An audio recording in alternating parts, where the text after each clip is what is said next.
C'est bon.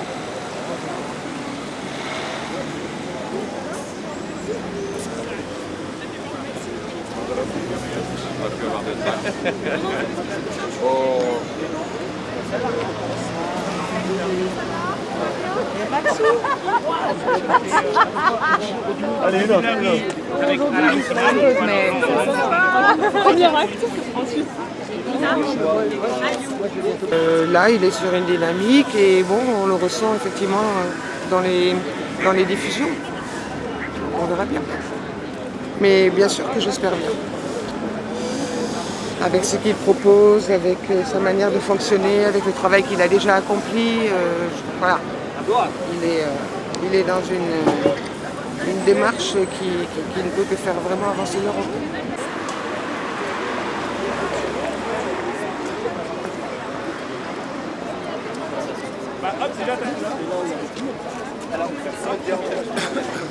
Voilà, j'en vois là aussi des tracts déjà. Salut.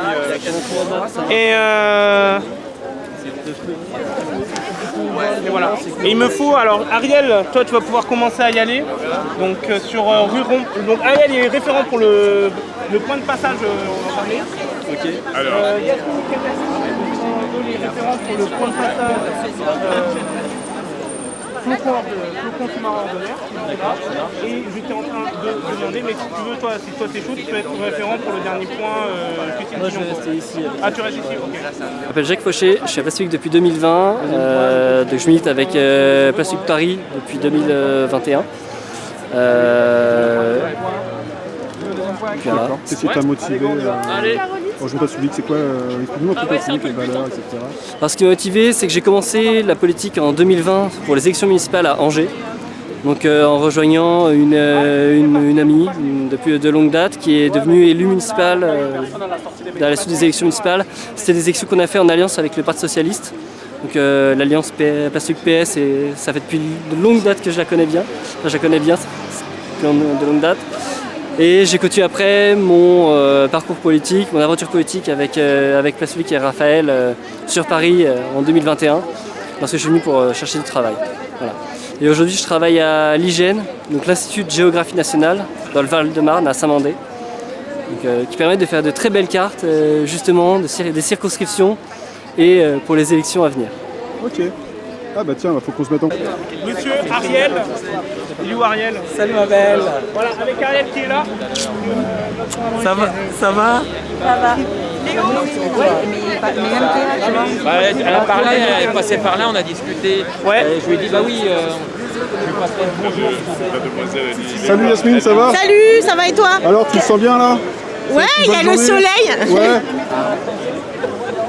C'est dommage, j'ai pas le track du meeting. Mais si on l'a, si on en a plein. Je m'appelle Mathilde Barthès et j'ai 28 ans.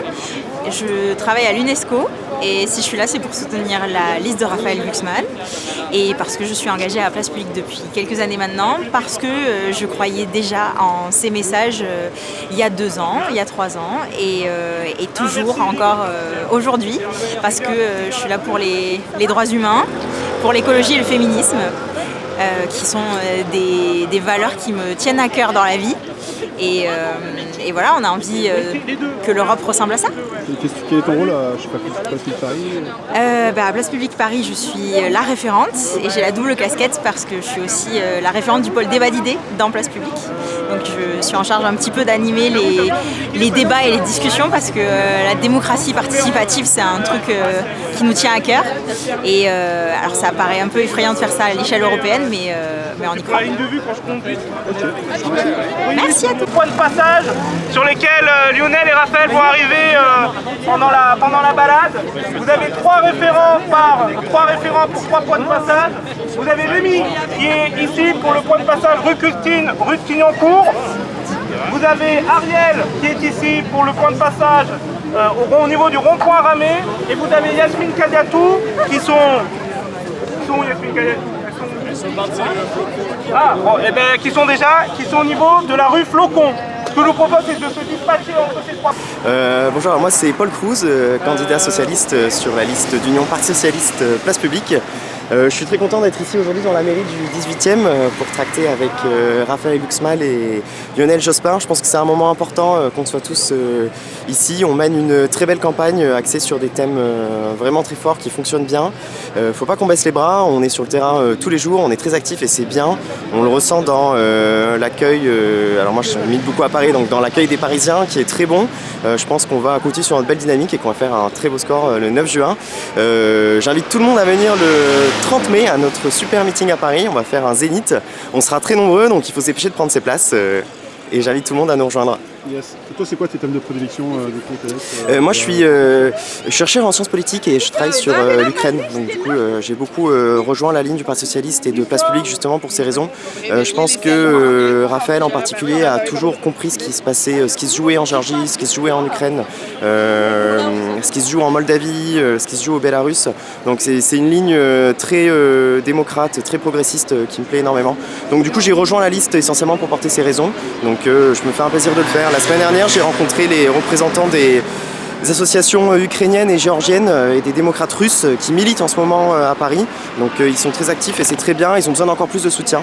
Moi, une des propositions qu'on porte avec le programme que je trouve la plus intéressante, c'est la saisie des avoirs russes. En ce moment, il y a plus de 200 milliards d'euros d'avoirs publics russes qui sont gelés dans nos banques en Europe. C'est l'argent qu'on ne touche pas, c'est l'argent qui est issu de la corruption, c'est l'argent qui est issu du blanchiment d'argent, des guerres qui sont menées par Poutine. Ça ne demande qu'un peu de courage politique de saisir cet argent et de l'envoyer à la résistance ukrainienne. Les Ukrainiens se battent pour nous, leur réussite et leur victoire dépend en grande partie du soutien qu'on va leur apporter. On a une masse d'argent phénoménale qui est à portée de main, ça ne demande que du courage politique de le faire et nous on portera ce thème avec beaucoup de volonté tout au long de la campagne et même après. Ok, je te remercie.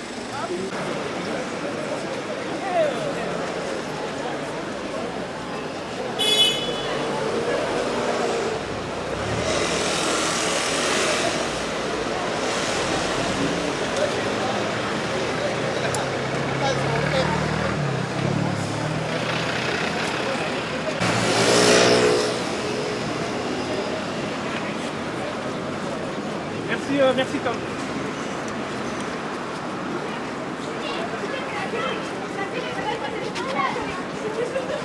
Regarde devant toi. Ah, c'est lui, c'est lui.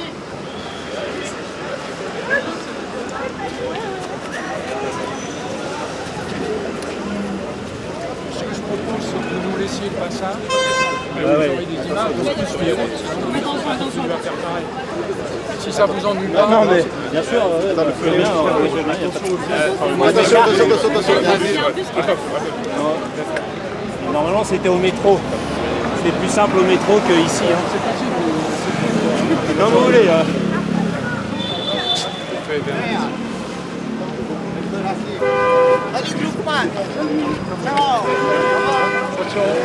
Bon, monsieur.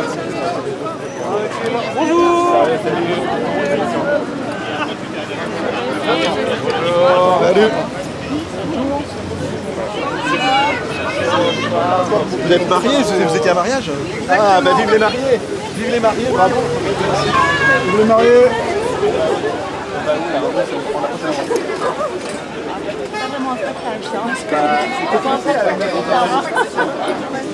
Bah ouais, fallait pas nous inviter en fait, hein, j'en ai trop, c'est clair.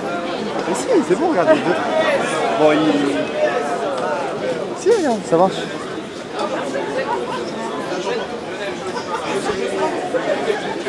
Bah non, mais c'est la nouvelle génération, moi.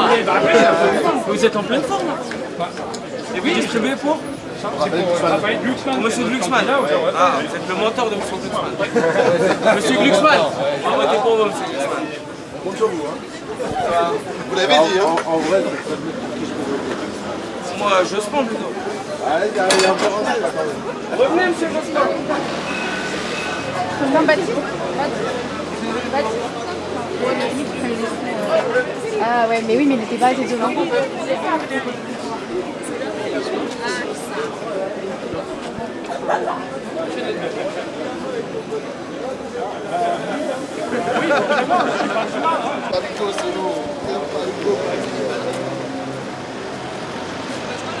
Je sais pas, t'imagines qu'on les rejoint? Oui, vous les rejoint en route. On les rejoint en route? Bonjour, non? C'est bon, on les Bonjour.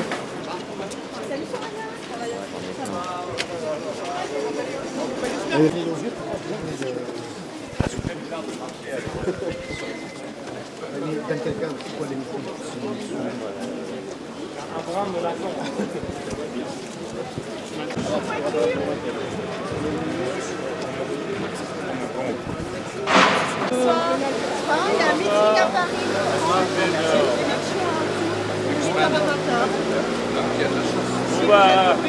On va les suivre. Bonne sélection. Bonne soirée.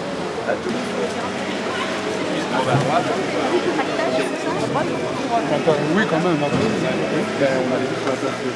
Mais j'ai beaucoup fait. C'est long. Mais sinon on fait ça ici. On s'arrête à l'angle des rues Ramet et qui n'en porte. Ouais.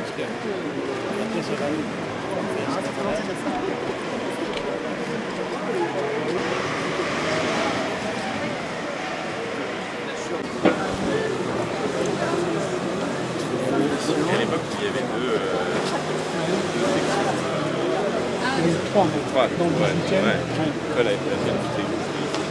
C'est-à-dire quand je suis arrivé au 18e en 77, il y avait une seule section. Puis après l'élection présidentielle Mitterrand 81 et les élections législatives, on a conquis les 3 circonscriptions du 18e. Bertrand Delanoë du retour du Sacré-Cœur, moi à la Chapelle Goutte d'Or, donc le quartier les plus populaires du Bigarré, et Claude Estier côté 17e, puisqu'on fait la grande carrière. Et à ce moment-là, il y avait un afflux de militants, bien sûr, qui s'est produit. C'était produit déjà un peu avant, mais c'est accentué. Et donc on a décidé de scinder la section et on a fait 3 sections. Et ça a duré jusqu'il y a 3 ans 4 ans, oui. 4 ans. Et il y a 4 ans, bon, les effectifs s'étant évidemment réduits, on a refait une seule section. Donc moi j'étais à la section de la Chapelle de Bénévent, et on travaillait ensemble.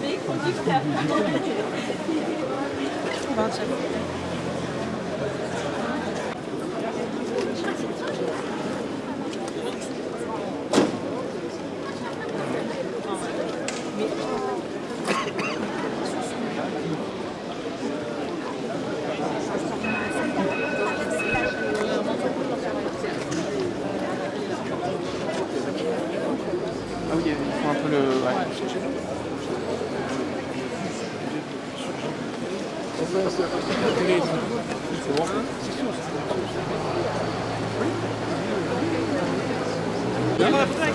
Ça va. Plusieurs reprises. Merci madame. Traverse. Avancez.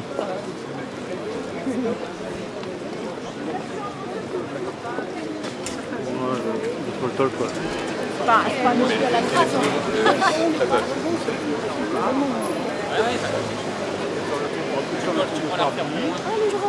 Moi je suis chaud, hein, vas-y. Ah non, excuse-moi. Attends, Non, non, vas-y.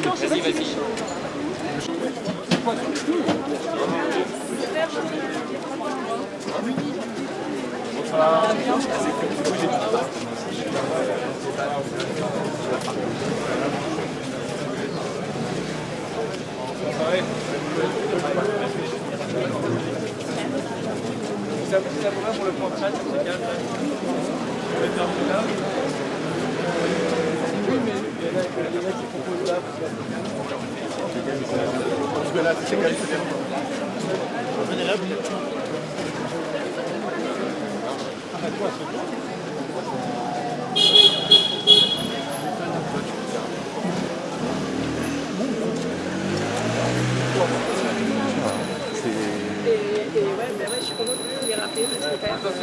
Oui, oui. On a bloqué. Vous voulez passer? Oui, bien sûr. Ouais, il y a un passage péton aussi.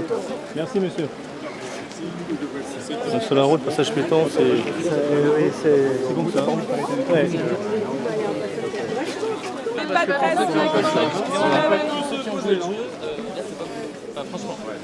Alors, on va faire 3 questions dans ce cas-là. Je sais que.